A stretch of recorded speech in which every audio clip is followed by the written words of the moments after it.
This is Weekends with Alex Witt, March 16, 2019. Bring in Democratic Congressman Ted Lieu of California. He's a member of the Judiciary and Foreign Affairs Committees. And Congressman, awfully good to see you here in person, across from me in the studio. Yeah. Thank you for joining me. Thank you. Your reaction to what the president just said there about white nationalism is what? It is disappointing that Donald Trump once again is trying to downplay the threat of white nationalism and white supremacy. We saw this happen during Charlottesville when he said there were fine people on both sides of the white supremacy march. We also know it's factually incorrect. According to Southern Poverty Law Center, in the last 3 years of Barack Obama's presidency, hate groups declined. Now we have a 30% increase in hate groups and white supremacy groups that correspond with Donald Trump's presidency. It's unfortunate he's refusing to acknowledge that reality. Another comment made by Senator Kirsten Gillibrand of New York, who said, this is just not normal and we have to do better. The fact that we're even talking about this, is the president, with his rhetoric, somewhat normalizing it? Because he's the most powerful person in the world.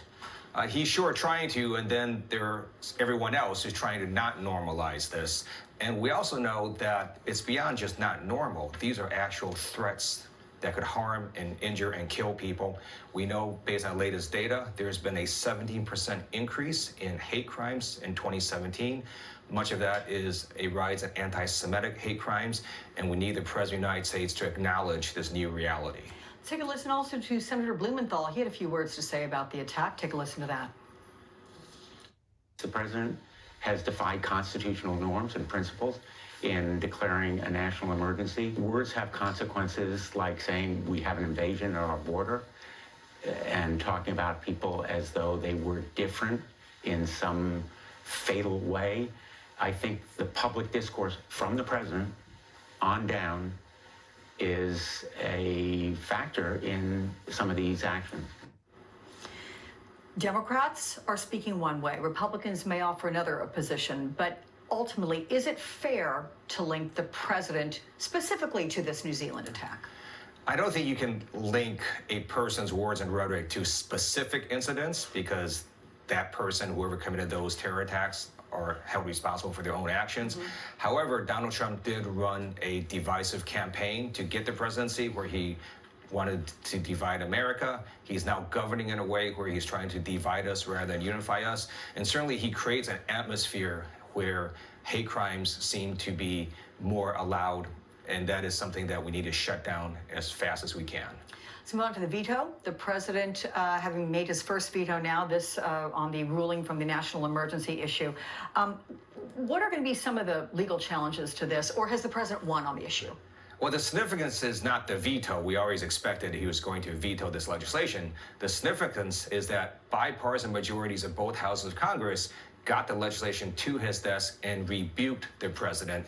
That helps our court case, because I don't see how a court can interpret the congressional law as somehow authorizing a national emergency when we just told him, no, do not authorize this, because there is no national emergency.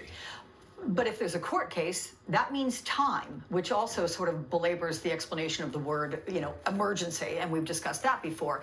But where does this go? Does this just put everything in a stall process right now? It would depend on what the courts do. If the courts issue an injunction stopping this national emergency, then time would be on the side of those who believe there is no national emergency. If they allow this to continue pending appeals, then the time would be on the president's side. So it all depends on how the courts determine the first case.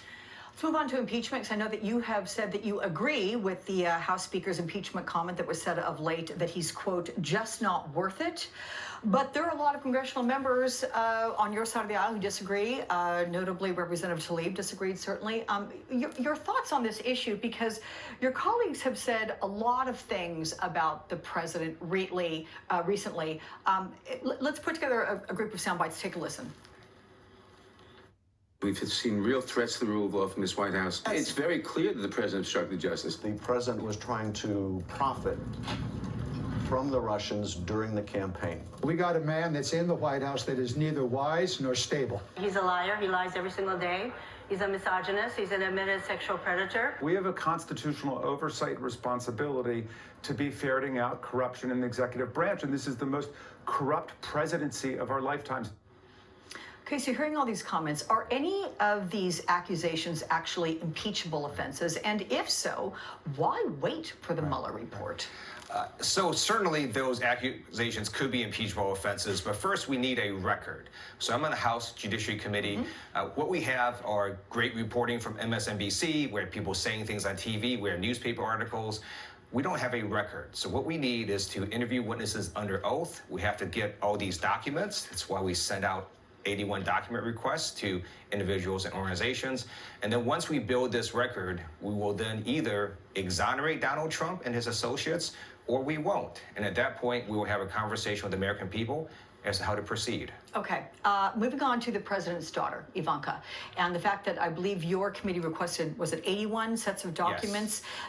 Yes. But not directly from Ivanka, though some 53, I believe, were related to her, but nothing from her directly. So tell me what's going on there. So that was their first set of document requests. We will have additional sets, and based on information we get, she may be included in additional requests. Right now, we want to know, are there crimes committed by Donald Trump, his family, or his associates? Like what? What are you looking at Ivanka Trump for?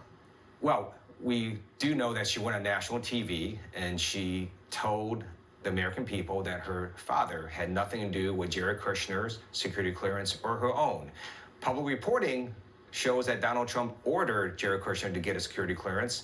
I think we want to know also, did Donald Trump have a role in Ivanka's security clearance as well? We want to know if she accepted any gifts or other improprieties based on her position as a senior White House official. And we'll see the evidence we get from these document requests, and then we'll see if we need to ask her for documents. So do you have plans to bring any of the Trump children at this point to appear before your committee? It would depend on what we get in terms of our document requests and interviews with witnesses. I do know that some of the Trump children have already testified in other committees, and I expect that to continue this year.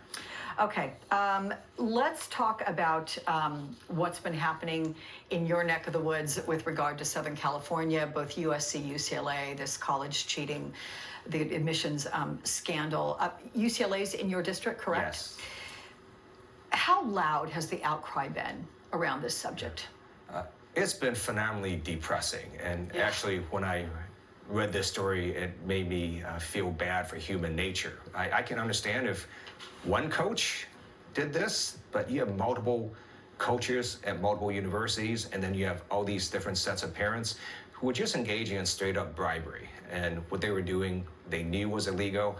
I believe all these people should be prosecuted to the fullest extent of the law, but it does show that the wealthy will do anything and do have certain advantages in trying to get their children into elite colleges. Yeah, and I've made no secret of the fact that I'm a USC alum, and it is downright painful to see what is happening to the university. But to what extent is the university as a whole, do you believe USC, Stanford, Georgetown, UCLA, any of the number of schools that have been involved in this, are the schools themselves held culpable in some way, or is it just rotten apples that are on the staff or part of the administration? So my hope is all these universities will do internal investigations and then put in processes to make sure that they don't get tricked again and they don't have these scandals happen. But if you look at their indictment, these folks were going way out of their way to trick the admissions offices. And you had this one case at USC where they sort of were wondering, how did this person get this slot when it appeared that the kid did not actually play water polo?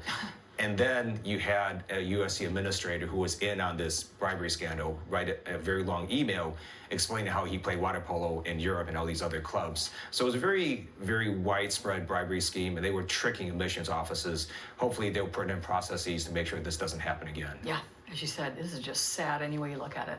But Ted Lieu, very glad to have you here, so you put a smile on my face. Good to see you. Thank you. On the campaign trail, the candidates visiting key states today, hoping to stand out from the crowd, but there is resentment over better